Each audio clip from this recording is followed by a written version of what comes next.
Cooper, a young man with a troubled relationship with his mother and painful memories of his father's early-onset Alzheimer's, packs his bag and leaves his family's house in Syracuse early one morning for a trip around the world.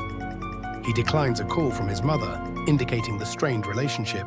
His travels take him across the globe, from skydiving and elephant rides in Asia to sightseeing in Europe. In London, running low on funds with only a week left of his backpacking trip, he meets a woman in a pub. After spending the night together, the woman encourages him to call his mom, recognizing his emotional avoidance. Low on funds after his bank rejects his credit card, Cooper searches for odd jobs.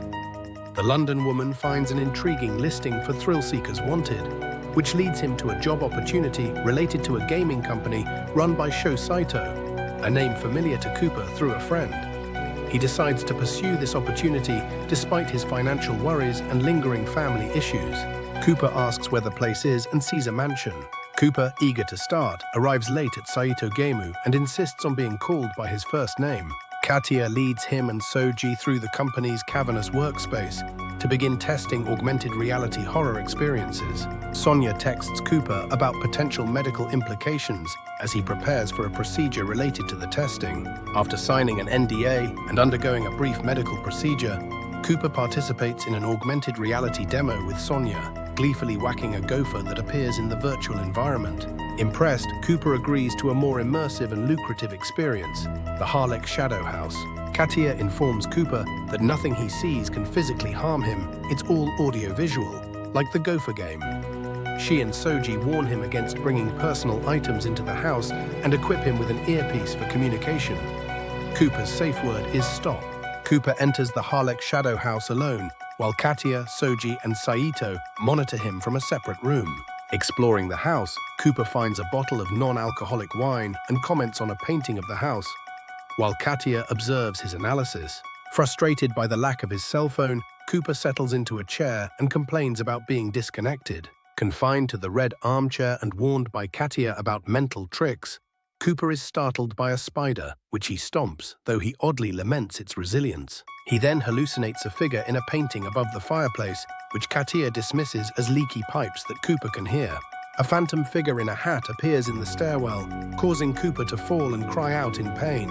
In the kitchen, Cooper pours himself wine and encounters a spider-faced monster.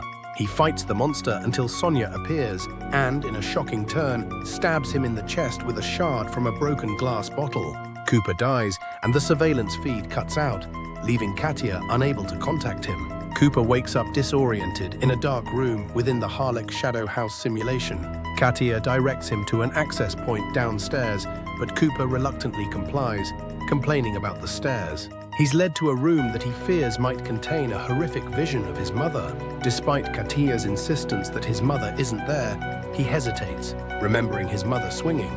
He opens the door to find a dark bedroom with an antique four-poster bed. Cooper realizes it's a fabricated scenario designed to test his obedience, and enraged, he pounds on the walls, demanding to be released.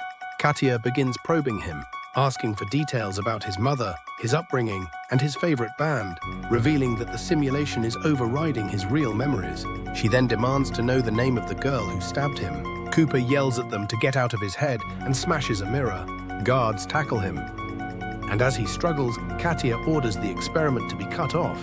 In the monitoring room, Katia and Soji observe that Cooper called his mom at 5:38, and the readings are jumping rapidly, but Katia can't stop it, as the interface is deeply embedded as Cooper cries that he doesn't know who he is or how to go home. He is strapped back into the chair, and a substance is injected into his neck as Katia cruelly tells him hell be like his dad and hell never see his mom again, as the monitor shows called Mom and Katia declares he's fried.